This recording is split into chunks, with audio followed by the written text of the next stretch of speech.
Merry Christmas, everybody. And this extends to the entire world, no matter your faith, because really it's about unconditional love, and that means love without conditions. So I thought before I read you a poem I wrote this morning, which is quite a big one, so I warn you, it'll probably be a long one. You know, anyone that's watching my videos knows that they're typically long, as I allow a flow of consciousness when I communicate. So I want to read you out of my book in tribute to today. What do they say, the word? Well, there are things in the word, and I guess we all refer to that word because we're seeking our own wisdom. So the challenge for all of us is to find that within us, to find our own words, because that becomes the expression of those higher perspectives as we're part of it all.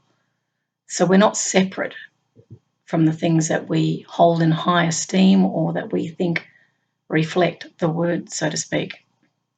But nonetheless, I'll read some words to start with, and I've written some words, so I guess we have to connect to the feeling beyond the words to find the truth, and that's how it really works. So this one that I will speak from, I'll just start here. You are free to cultivate the ability to perceive the real world, to see, to know, to feel, to taste, to be, to extend that which is real. Only love meets that definition. And the next bit I'm going to just read briefly. I don't know if I'll read it all. I'll just let the flow guide me, or the way guide me, as some might call it.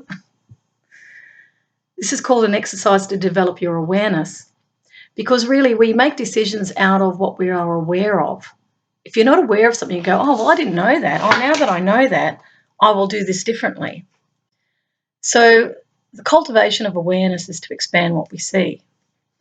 It's to invite in more information with clarity, and if we clear our own filter, which is our biases, judgments, culture, family, some of them are we're unaware of the biases we hold.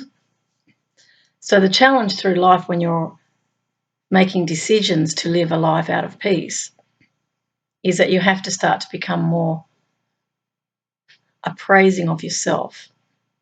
So you need to turn, when people are blaming, they often turn the finger that way. In conflict resolution, we talk about the 3 pointing back. It's not even really about blame. It's about owning what you're perceiving and then projecting out onto the world. So I'll just go over a few of these. Therefore, again, by way of another exercise, take just a moment and look around you. So look around you where you are right now. What is the first thing that your eyes see? Be with it. Do not be so fast to judge it as a candle or a flower or a picture. Simply be with it. Let the body relax. Stop thinking so much. What is this thing? Do you truly know what it is or what it is for? You describe it. You name it as Adam once did the animals in the story of the Garden of Eden. The human mind believes that once it has named or defined a thing, it therefore knows it. It is called the smugness of an egoic consciousness or knowledge. And I'm going to add to that, we educate ourselves. We go to university. I've been to university. I did economics and marketing. But I have to say, after I got through my 3-year degree, I came out recognising I didn't know anything. That was what the university did for me. But if I'd unconsciously moved on, let's say into Treasury in Canberra, because that's where a lot of the students I was studying with went, I would then believe my thoughts and I would think that I know. And we would label the economy this and that. We would measure growth in respect of profits and numbers. But do we know it? Is it the same as actually sitting down and talking to someone about their preferences? And do those preferences change in every moment, depending on how you feel, the mood you're in? So what I'm saying is From what I was taught about the structure. It's a little bit like the outline in a drawing, not the content, not the colouring in of all the colours or painting the colours. So typically knowledge tends to be the outline, not the content. The content is the lived experience.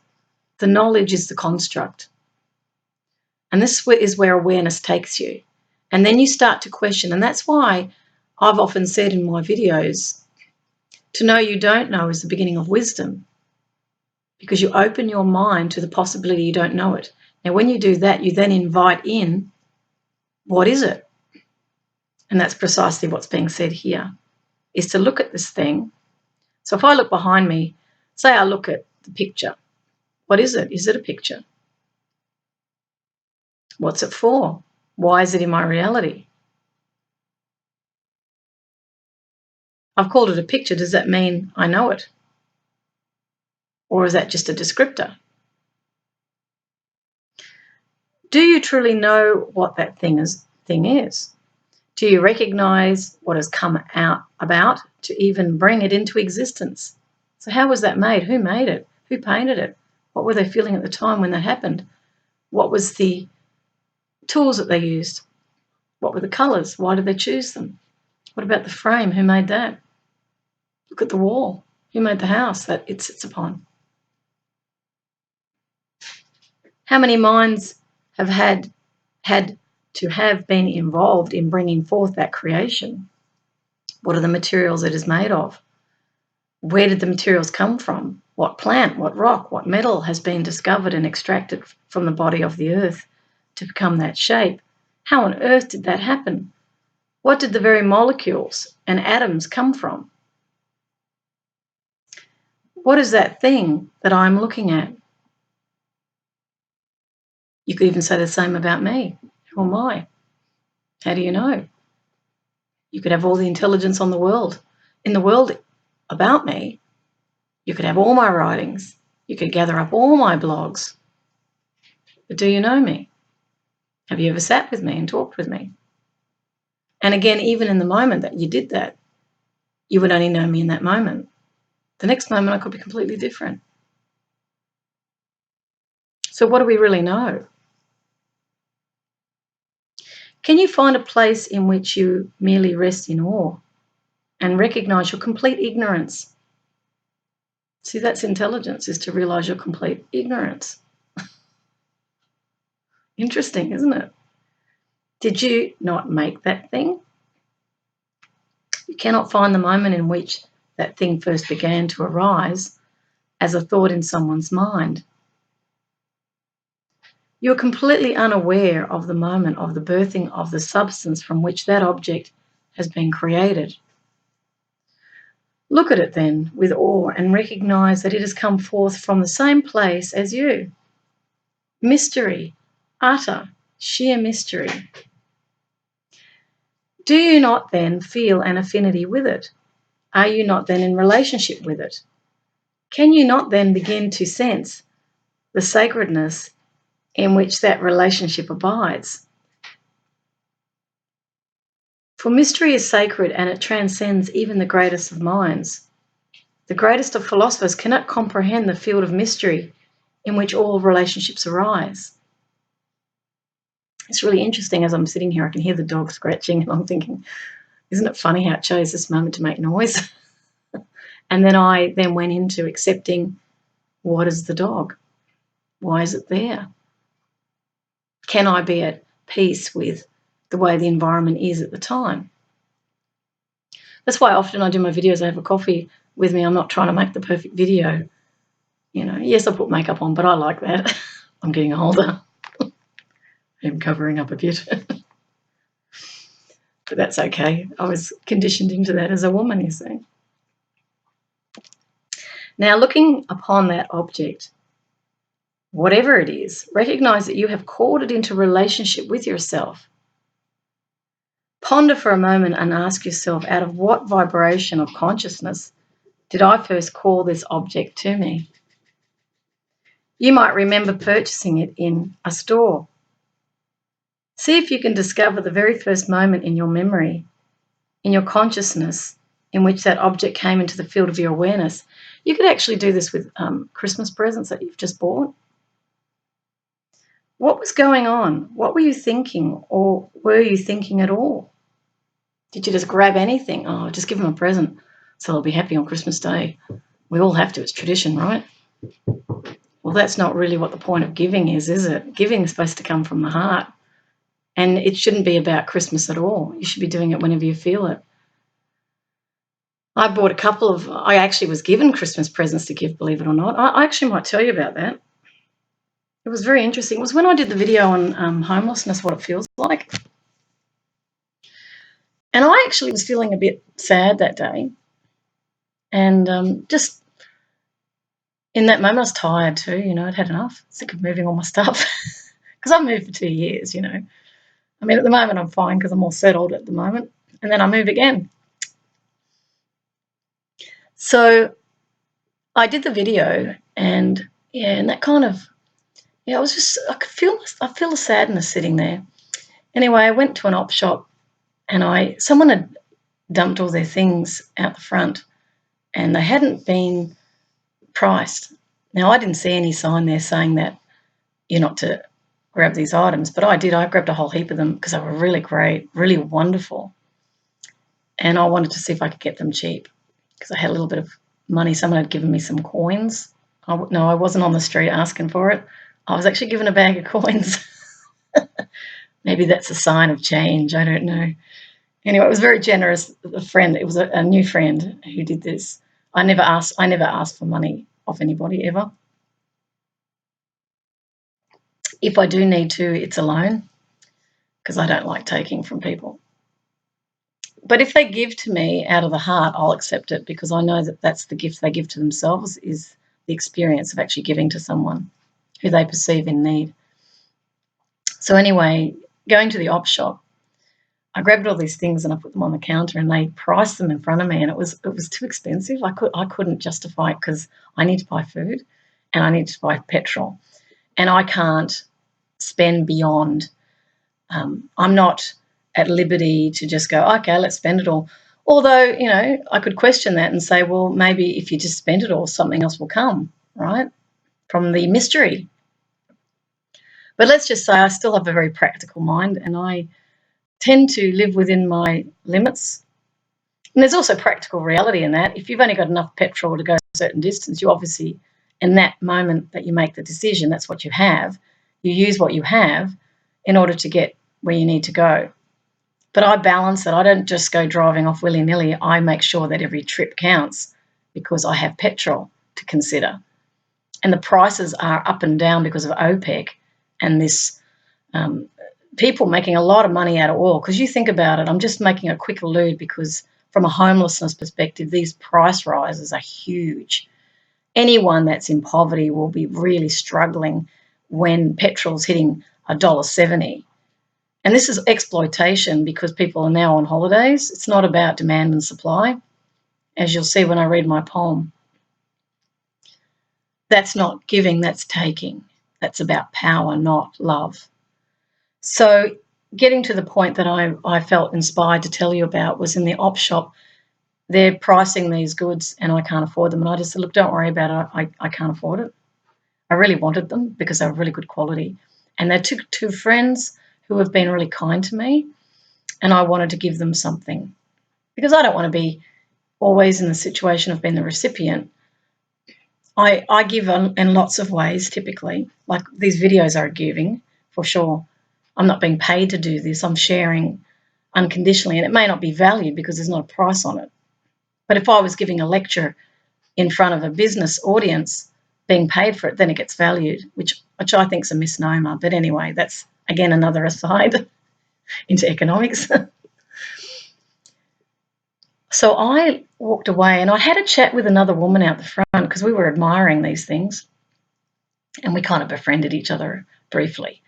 Now, I went to the back of the store. I was just looking for cards because I wanted to send a Christmas card. I had some stamps, so I was able to send. This is what happens when you're living where need equals want. You have what you have. It's very fascinating. Anyway, I started to cry. And I cried, but I didn't think anyone saw me. I just did it quietly. I started to cry about not being able to get what I needed because I really wanted to give back to some people.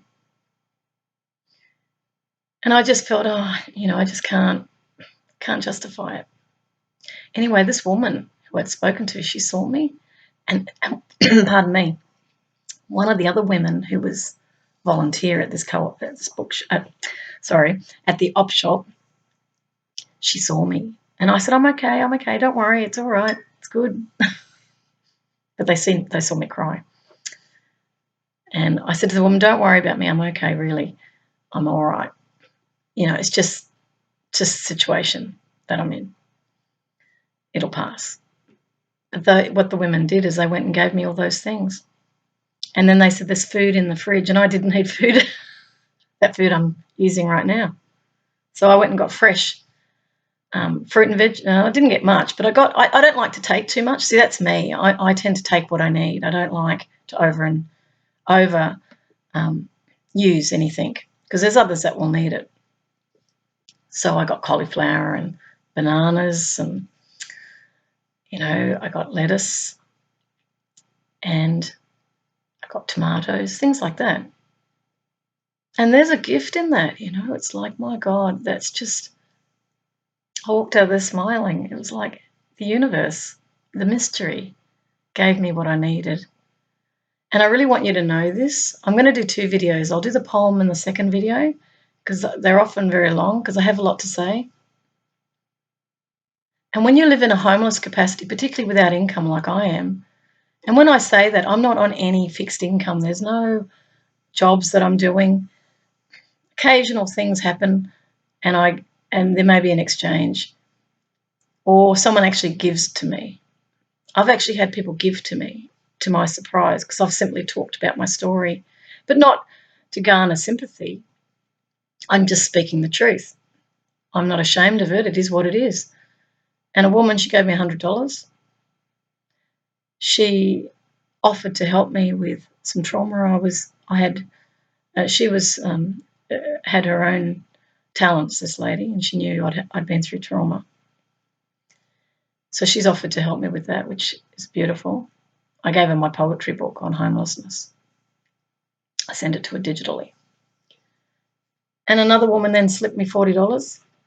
These were women who had both been together when they heard my story. But I was just saying that, this is not as a feel sorry for me. It was more, this is what's happened and this is what I'm learning.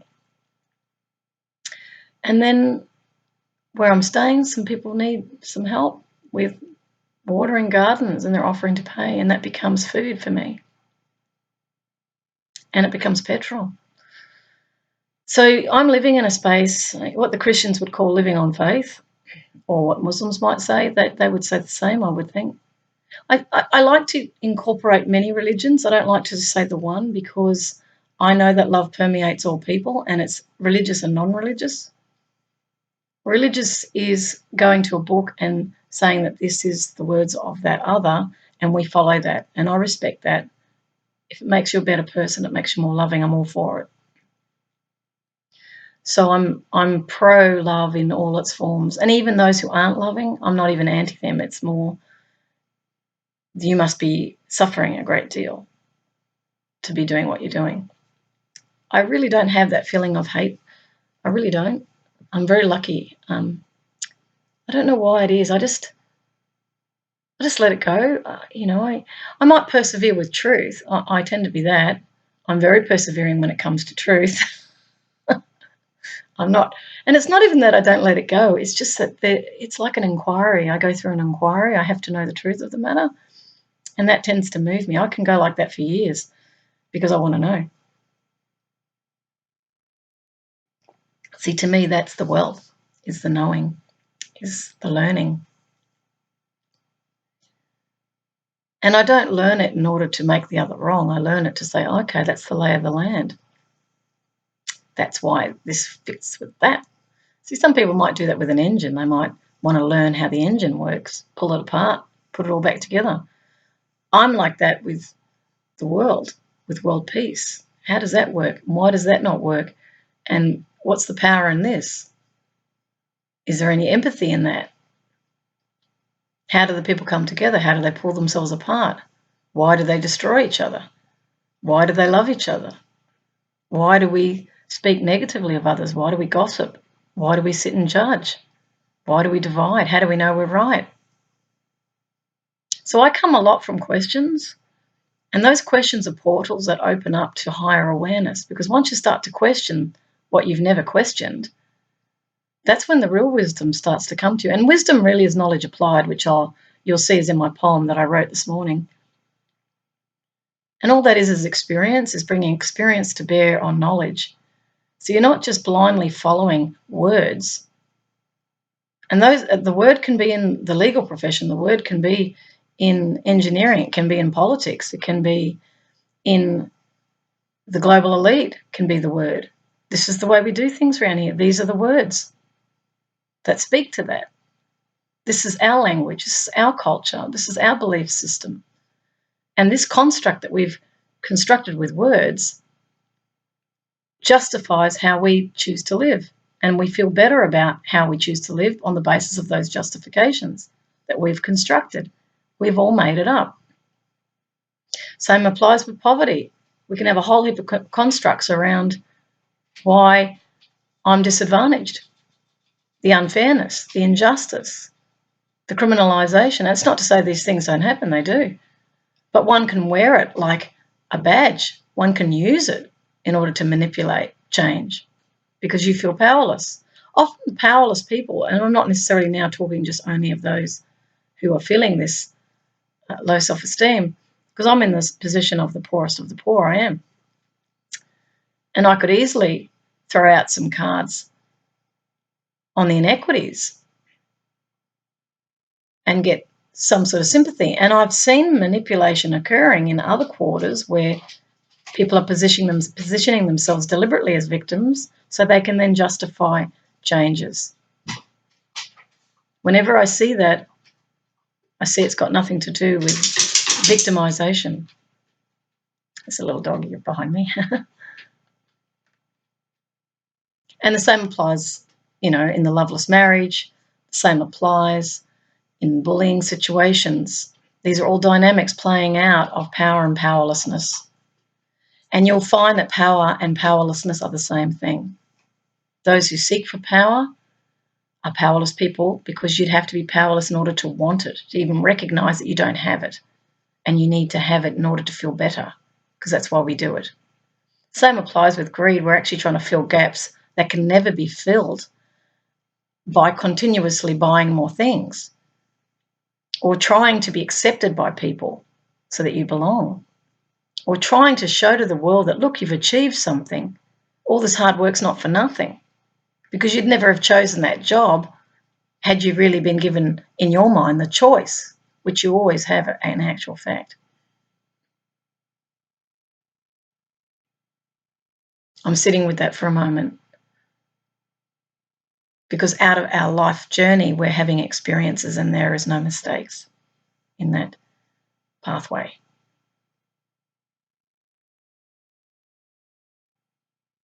So going back to the op shop, when I cried, I wasn't doing it for sympathy, but sympathy was what came from those others. And then they got to tap into their abundance by giving. The woman I befriended gave me kindness. The op shop volunteer who gave me all these things, she recognised the money. She put me above the money. She put love above the money because she felt something for me. She wanted to make me happy. So I tapped unwittingly into her humanity, which is always generous. If we didn't have stories around limitation, we would give everything to everybody all the time. Same applies to me. I still got limitations, clearly, as I was holding on to my money for that rainy day, which could be the next day. True fearlessness is when I give it all to someone else and I've got nothing. And that's actually, Courtney Heron just came to my mind then. I've dedicated my Courtney Heron's, it's actually Courtney's Patch, I've called it, Eco Village, and it's an eco-village that I'm going to create for 50 homeless women and girls. It'll be girls. These are all single people who are on the street or in extreme poverty. Now, Courtney came to my mind because her friend was interviewed after her death. She was murdered here in Melbourne. She'd had bouts of homelessness and mental health issues, so she was falling through the cracks, if you like, for society. And she came into my mind because her friend had said that she gave her last $10, to her friend for a Myki, to put on her Myki card, which is a transport card here in Melbourne, so the girl could get home safely. And as it turned out, Courtney was murdered in a park by a partner, in actual fact. So the domestic violence issue comes up there. Drugs comes up too. The whole industry of these things, which profits the few who don't feel anything for that many. And so that emotional disconnect. So going back to the op shop, she was going to make me pay. And when I couldn't afford it, she just let me go because she saw it as a business transaction. But when she saw me cry, her heart went out to me and then she gave. Our true nature is actually giving. It's not taking. Mothers don't sit there, or fathers, and account up what their children owe them. They give endlessly from their children because they love them. So this is the true abundance of our world, is the love itself. The monetary system falls by the wayside when love becomes a predominant motive. But people are so conditioned into transactions. Although in past times people were transacting without money, they might be exchanging, like in the Indian culture, certainly the American Indians, if you want something, you have to then exchange for it. And what that teaches is that's actually empowerment, because both get to receive. If it's only giving to one party all the time, you're actually not helping them if you're making them dependent on you. What the real gift is to empower. But if a person has nothing, like I didn't, at that time, I could relinquish those things. But at that time, yes, the act of giving came about through the circumstance and the dynamic that was happening at that time, where I saw the lesson was in the woman learning to give and overcome the rules, which is everybody has to pay for something, even though these items are donated for free. So it cost that op shop nothing to give it to me. It was just a question of a choice, and that came about through empathy. And empathy is another form of compassion and love. So that's the power of it. I might just read a little bit further from this because this is in a tribute to this one today.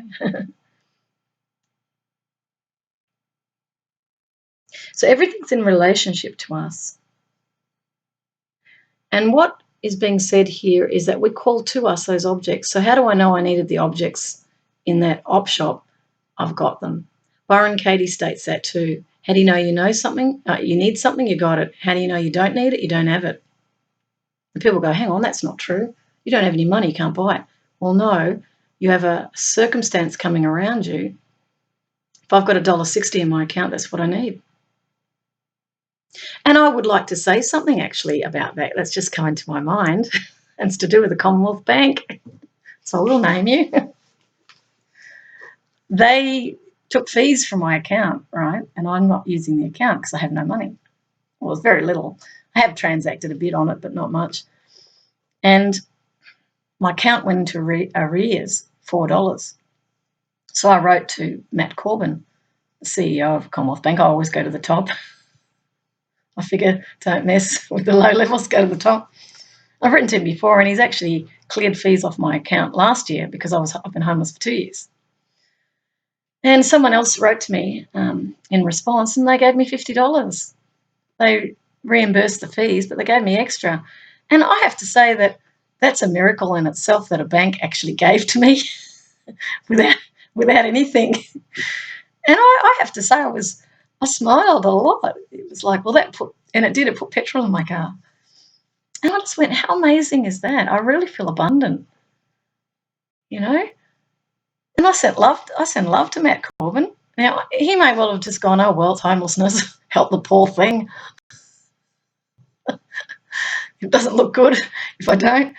Let's work on the other side of that and say that he went, no problem. Just give her extra. Or maybe it was the woman who he palmed this to, handballed it over to, who went, give her extra, because they gave me extra. And that was very kind. I'm gonna work with that it came from kindness, that even the banks can give, yes. Unconditionally, no tide, no interest repayment. Because we know from an economics perspective that that's all been created, hasn't it? We're creating debt. And when I read you my poem in the next video, you'll see I explain a little bit about the debt creation and why it's been done. Now, going back to this great teacher, if you're at a friend's house, the question remains the same. What motivated you to be where you are right now? So you're having Christmas dinner with who? Are you with friends? Are you with family? If you're not of the Christian faith, well, most Australians actually not, but we still have Christmas. So even if you're a Muslim or you're a Buddhist or Taoist or whatever you are, feel free to enjoy time with your family, because that's really what it's about. So who are you with and why? What choices were you making with consciousness? See, these are the choices that we all make. We all choose. Now, again, we would suggest that you pause in your reading and spend about 5 minutes repeating this exercise with several objects or things that you see in the room around you. Do not forget that might even include your kneecap, your hand, a ring upon your finger, the socks upon the feet. Enjoy the exercise, but remember, do not press the brain. So he's not talking about an iron there. Don't make it too much of a mental exercise. Don't think so hard. The point here is to relax. It's just look upon the objects and just wonder. It's about wondering.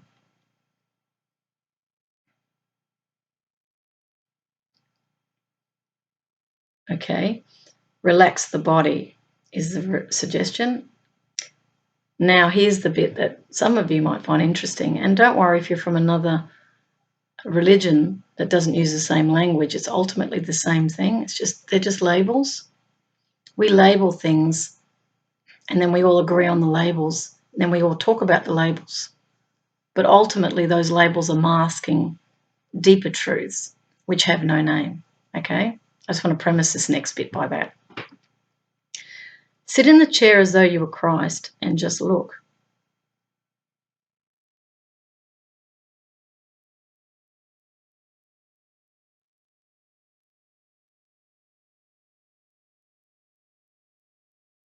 And go through the kinds of questions we have given unto you.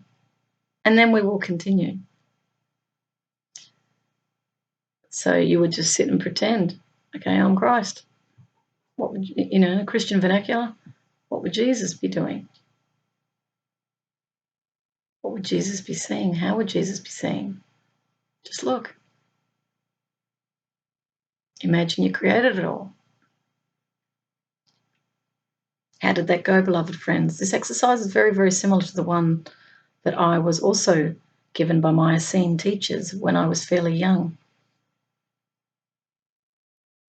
I would spend hours and hours, not just 5 minutes, but literally hours doing this exercise. I would do it in my father's house. I would do it in the synagogues. I would do it in the streets of the villages. My favourite time and place to do it was just at dusk, as the sun would begin to set. As it did so, I observed the colours and felt the changes in the temperature of the air upon my skin. As I looked at the breezes dancing across the grasses, and I heard the song of the bird, I would be with these things, just as I have asked you to be with the objects in your room. Hours would go by as I would sit and try to look at each and every star in the sky, asking myself the same questions. Can I discover the source of this that I am seeing? Where did it come from? How could it be? What has brought this forth? as I began to sense that I was calling these things into my experience, I began to discern what brought me true joy, not just a moment of pleasure or satisfaction or sense of security, but that which elicited true joy. I discovered that what always brought joy was when I was willing to surrender into the awe of mystery, to penetrate the thoughts, perceptions, attitudes, and definitions that the world had taught me.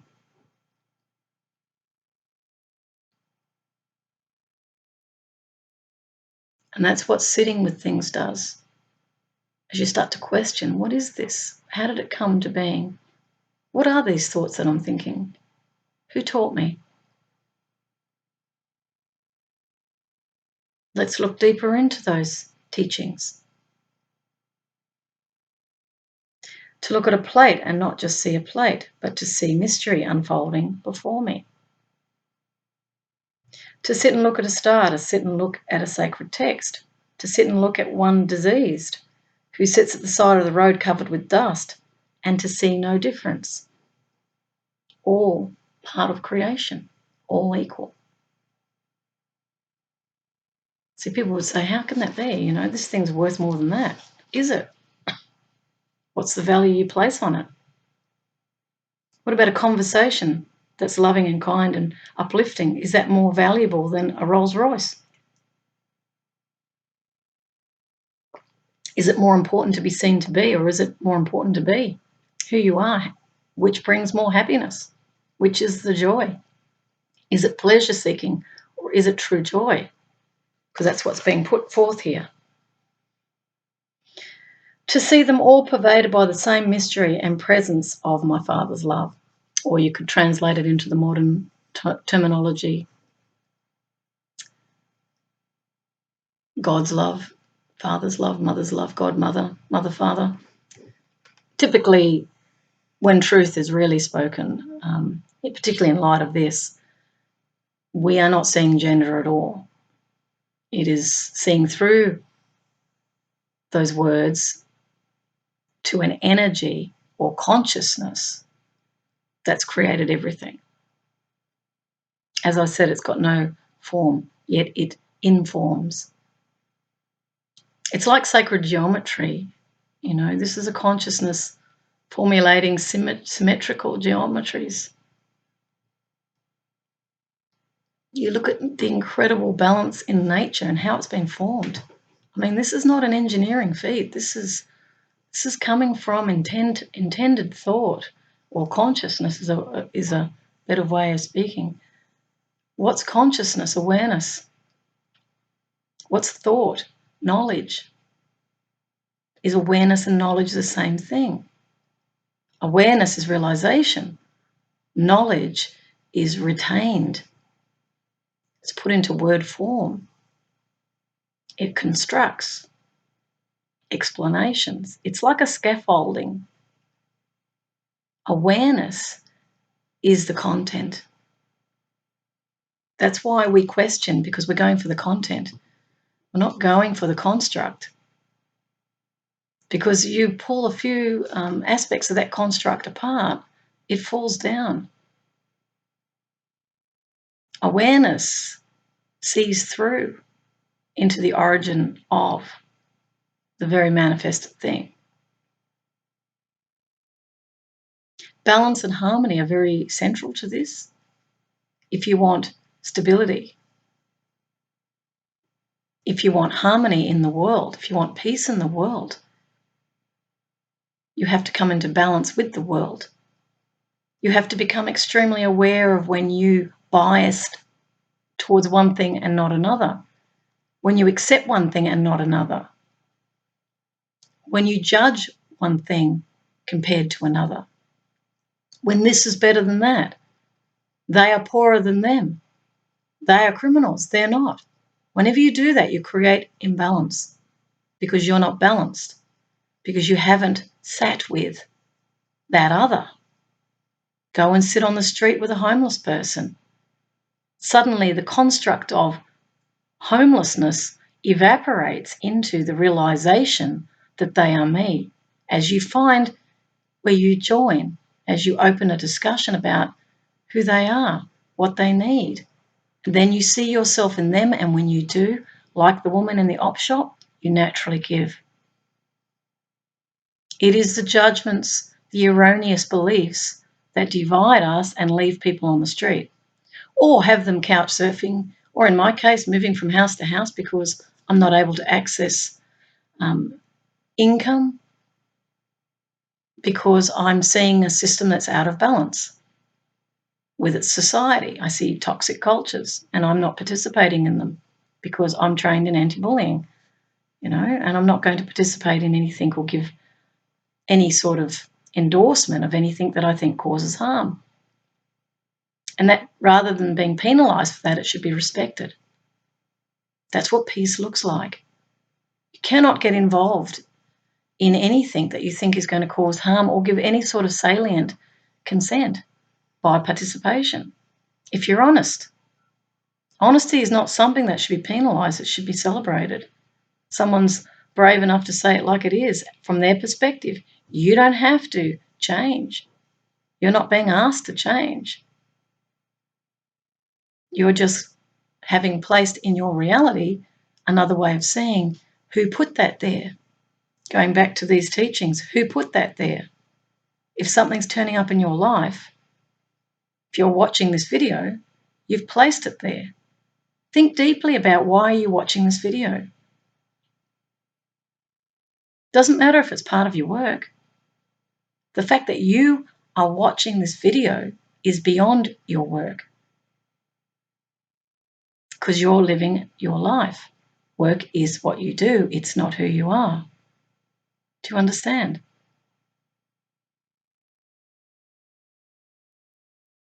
That's where depth takes you. It expands your awareness.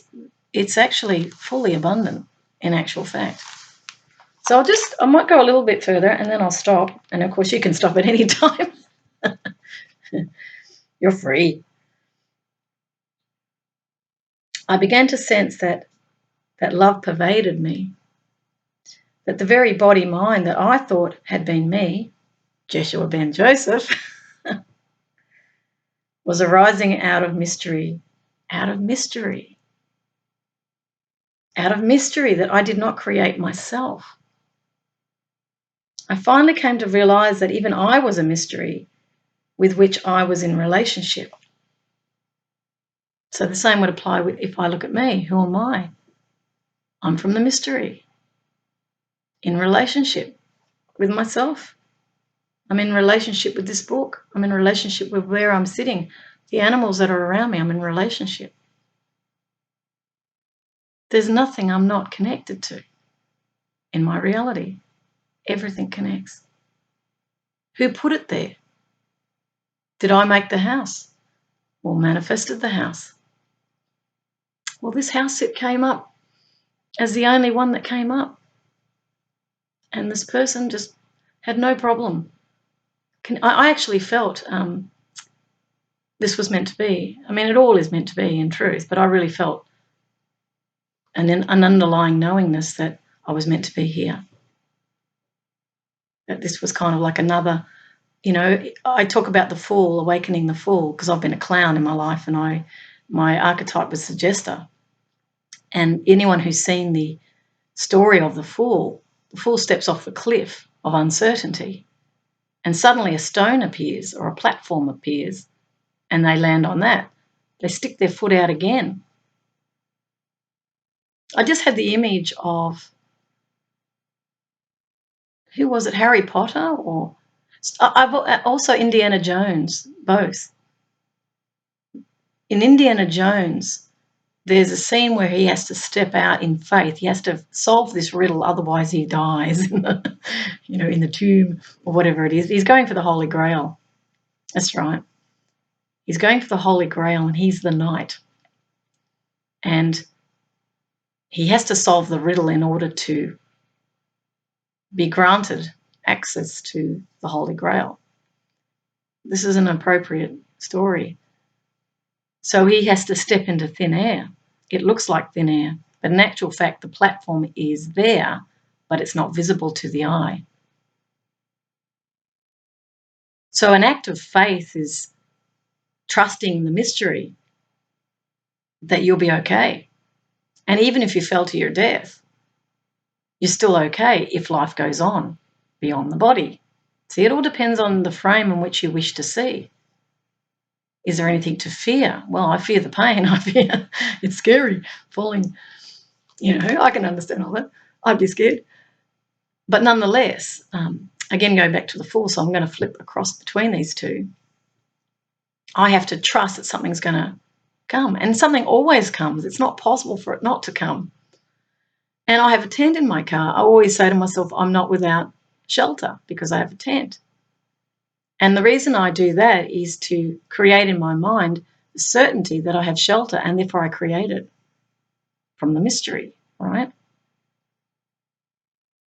Can I be okay with camping wherever? When I camped around Australia, there's always the fear, what if someone breaks into my tent? I'd be safe. And I just said, go and do it anyway.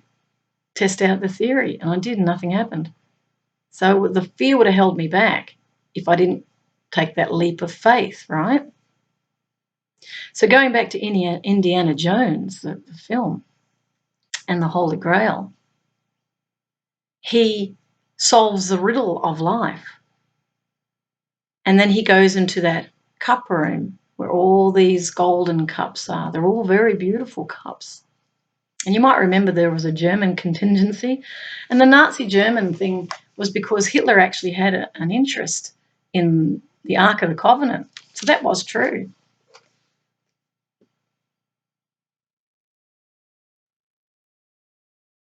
I was just trying to remember the name of the movie because I've seen it a few times. Doesn't really matter. Because Hitler was seeking ultimate power. And this, of course, is the whole totalitarian tiptoe, as they call it. That's creeping up on us now.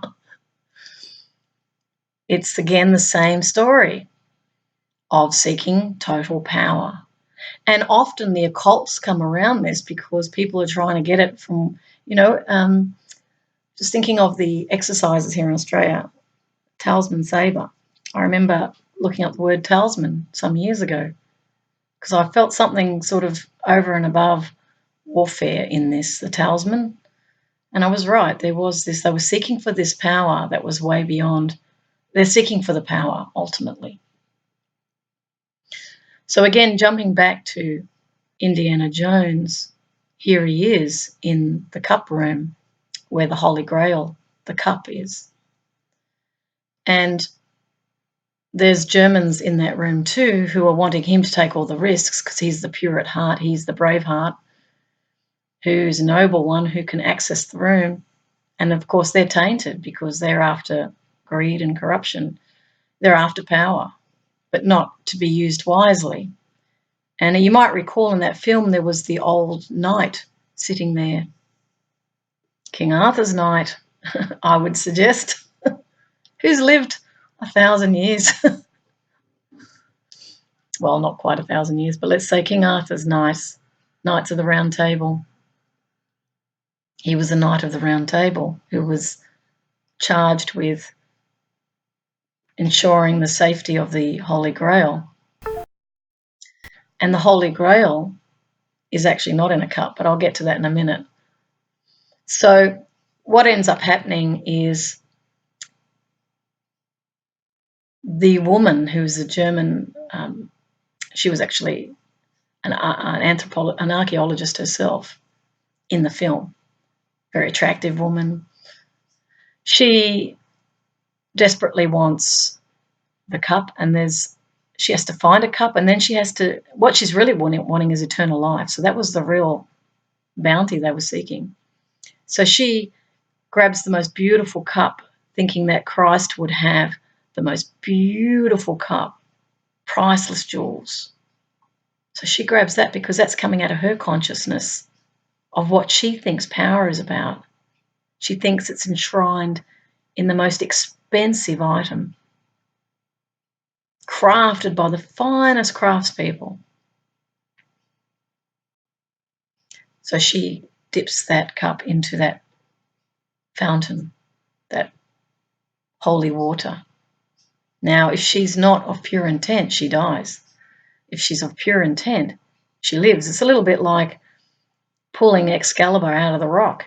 Only the noble of heart can pull the sword of truth, which is actually the real sword to cut through what the confusion. It's a metaphor in truth. And those who are not of noble heart are not able to exercise that sword in order to cut through the dross, you could call it, the lies, the deception. So she has a drink from the cup, and then great forces arise. At first she's jubilant, and then she's recognizing that it's actually going to kill her, and she dies. Or passes into the next world to find that it wasn't really that important. Indiana Jones, he goes looking for the cup because he's trying to save his father. So love is motivating his quest. I'm getting the words now. His quest for the Holy Grail was to save his father because his father was wounded. And he has to get that water in order to heal his father. So the water is not for his own eternal life. The water is for his father. It's metaphoric in that as well. So he gets what he calls the carpenter's cup because Jesus was just a carpenter. He's not going to have an elaborate cup. He's going to have a very simple cup. This is humility. That's the metaphor for humility. You're not trying to demonstrate your great wealth to everybody by all the things you have. Instead, you grab for the most humble of cup because it's a tool. It's a vessel. Then you plunge it into the holy water, which is the purification. And only the pure of heart can drink from the cup because they're in harmony with that water. And I'm just going to make a very quick allude there. Dr. Emoto, I highly recommend you have a look at Dr. Emoto's work, where they froze crystals, water crystals. But prior to freezing them, they had people look at them with intent. Were they angry thoughts, loving thoughts, compassionate thoughts, destructive thoughts? And what they found was when they froze those crystals after someone had directed thought at the water, what you saw was symmetrical crystalline patterns evolved when the thought was positive and kind and loving. When it was hateful, vengeful, judgmental, jealous, the patterns were in disarray. That's your disorder. So you cannot bring order out of chaos through force. The ordering can only happen through balance. So the work of Dr. Emoto was to prove to people the power of intent, and that if it's love-based, it's actually naturally symmetrical. This is the sacred geometry I referred to before, the geometries that form balance. That was proven through the freezing of those crystals. There's balance. So when Indiana Jones pulls the water out of the fountain, he drinks it. The Knight of the Round Table looks to him and says, "You've chosen wisely the cup. You've chosen through humility. You've chosen through selflessness. You have chosen through love. This is what that wisdom was. This is why eternal life, in a sense, is the bounty of this, because that's what lives beyond space and time, are those virtues and values. Hatred has no life beyond the moment. It's a destructive element. It balances the yin and the yang of life, so it has a purpose. But the real purpose of the dark side of humanity was really to know love. It wasn't to keep focusing on the dark demons, the negative aspects, and keep resurrecting them as if they're real. Yes, they have an energy, but they get empowered through your focus. So why not focus on the cup? Focus on the Holy Grail. Focus on the love. Focus on the wisdom, selflessness, sacrifice on behalf of another. What you do for another returns to the self. That's the circular nature of it all. So Indiana Jones was able to, he crossed the Great Seal, and of course this whole temple structure started to be destroyed, and that night was released. He was to go on. He goes back to his father. He doesn't take a drink out of the cup for himself, but he tips the water into his father's mouth, and then they put the water on the wound and it heals. The real metaphor in that is the healing is the love that the Son had for the Father. That's where the healing is. Jesus didn't heal anyone. It was their belief in that Christ consciousness that healed them. They actually always had the power because that was the gift given. So in a way, this video becomes a prelude to the poem that I wrote this morning. And I might just let Joshua have the last word here before I finish, but you get the drift. I'll just see if I'm guided to say just a few more things before I finish. I decided to be in relationship with the totality of myself, mind, spirit, soul, emotion, body, with the same sense of awe and mystery that I felt when I looked upon the farthest of stars, deep into the night on a quiet hillside, and that changed everything. I gave up my self-definitions. So that's your ego. I did not see myself as a carpenter's son. I did not see myself as a Jew. I no longer saw myself as a student of the Essenes. I came to see myself as the mysterious extension of something beyond my comprehension. I saw myself as the sunbeam to the sun. I saw myself as the very mystery of God's presence being unfolded in the realm of manifestation. I saw that all that I thought, even down to the body, was temporary. I saw that whatever it was that was birthing me was eternal and ongoing forever. That's eternal life. That's what he saw. And that if I could just resist in that, if I could just rest, not resist. What you resist persists, what you look at disappears, remember? So if I could just rest in that, if I could abide with that, if I could return to that, even prior to every breath, that I could tap into the very power of creation itself and get out of the way and get out of the way and get out of the way. See, we're getting in the way. I'll do this and I'll do that and I'll make that happen and I'll rush around there. Just rest in the mystery that it's evolving and things are happening, unfolding. It's like my life living without a home and income. Now I'm really having to trust, aren't I? I have to let it happen. I no longer control. See, if I can't talk about peace in the world until I relinquish control, right?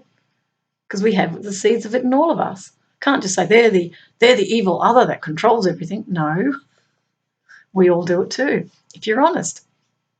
That's because fear is in us as well. Whenever fear is in you, you'll seek control. That's it. And keep diving deeper into mystery upon mystery upon mystery. So it's never ending. The fascination with this is never ending. You think you've got it all sorted. Well, you haven't. There's more. It never ends.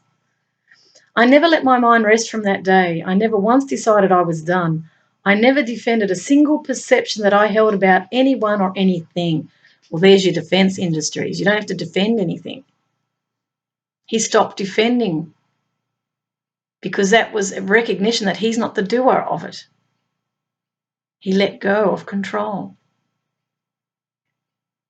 And by using time wisely, I cultivated over time the willingness and the ability to seek first the kingdom, even to the point where I was doing it prior to every word spoken, every gesture made with the body. So in this vernacular, he says, Father, I rest in you. What would you live through me in this moment? Let me witness it. Let me feel it. Let me taste it. Let me ever deeper, dive deeper into your mystery. Take me even deeper into your mystery. I want all of you. And that is what I call resting in Buddha. I call it that. And going deeper into the mystery of life. It's like a never-ending spiral. And if I make a confession that has never ended, I am still saying, Father, I want all of you. So this is complete surrender to that higher power. The way of transformation, and this is the real transformation, folks. We talk about transformation all the time, but we don't know what we're saying. The way of transformation is the willingness to use time differently. There must come a point in the journey of each individual in which the head bows and the thought emerges, I want only God. And I no longer care what it takes, what is required. I submit to the mysterious force that is life, asking only that I be transformed into the perfect field of awareness through which love flows without obstruction. So whatever your belief system is, it doesn't really matter. It's really about removing all the impediments to love. This is what it is to know God. Or some call it creator, some call it prime creator, some call it 0 point in science, God spark, whatever you want to call it, it really doesn't matter. There is no name here. These are just our attempts in duality to label things so that others can get some sort of sense of it. But it's never the truth. Truth lies beyond words.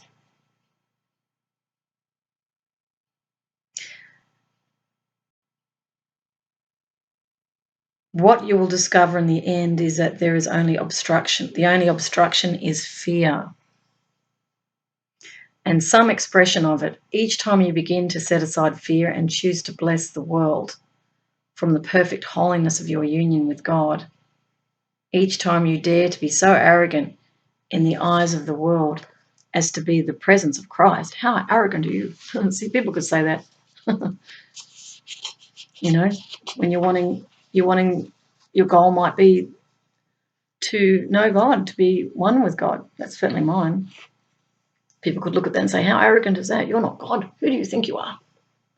Well, is that true? I mean, if you drop all of it, well, if God's everything, if the creator is everything, well then, yeah, sure you are. It's not saying, I'm God, I'm more important than you. It's nothing like that. God is the opposite of that. And even the word God is not right. I call it omni, actually. My word is, if I'm to use a word, it's omni, means omnipresent, means the all and everything. And in shorthand, it's actually the infinity symbol. That's how I discovered my name for that, for us. And he goes on to say, each time you relax the mind and the body and recognize, of myself I do nothing. Something is living me, and it is to that which I surrender. You will cultivate a way of being in the world that is not here. That is, it is not within the perceptual mode that makes up the world. You will be different. You will look the same, but you will not be the you that the world has known. You will speak as you have always spoken. You will know your social security number, or CRN, if there's not two of them. Just sending that with love. However, there will be a definite sense that you live, yet not you, but that one is living you. And that feels like a really good space to actually stop. And I think it's a tribute and a gift. It's my present to humanity on this day, Christmas, which was not actual Jeshu's birthday. He would certainly say that make it yours. Make it yours. Or the day, yeah, make it yours. So with that, I send you love, unconditional love. I send you questioning. everything that you've believed for truth, and to rest in the knowingness that you're not doing it, but you are also part of nature and nurture, and that whatever you give in this world returns, but you don't do it for that purpose. You only give when the heart says to you, give. If you don't want to give, don't give. But don't feel guilt about that. That's fine. Just respond to the inner feeling, which is your guidance. It's your navigator to live your highest expression. And to know that the real Holy Grail is actually not embodied in a cup. It's actually the transmutation of negative into positive. It's about, instead of judging that other, it's about looking at yourself where the log is appearing in your own eye and examining what you have not cleared or purified within you.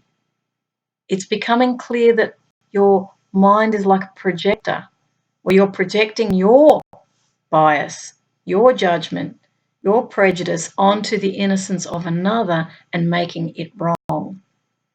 The moment you divide off like that, you do not create peace in the world. You're creating division and discord. But when you look at that other without that story, when you recognize that it's about you doing the work on you, and you do that work and you clear your filter, that is when we transmute. This is the alchemy of transmuting negative to positive, which is the true Holy Grail that all are seeking. The truth is what sets us all free to be living in harmony. It's freedom from fear. Fear is false evidence appearing real that has been believed. So once you start to live out of the only thing that is real, which is love, you recognize that you're in this garden of Eden, and everything in this garden is nature. Everything belongs. So cultivate a healthy garden, no toxins in the garden. Ensure that they're natural plants that are in harmony with the environment, because the sustainability of the future will depend on us making peace within ourselves and finding that harmony, which then projects out into the physical world. The world is an outpicturing of us. We created the discord and problems. There is no punishment here other than what we do to ourselves and each other. So my message is to send you peace as truth and as who we really are at Christmas. Much love. Take care. Bye.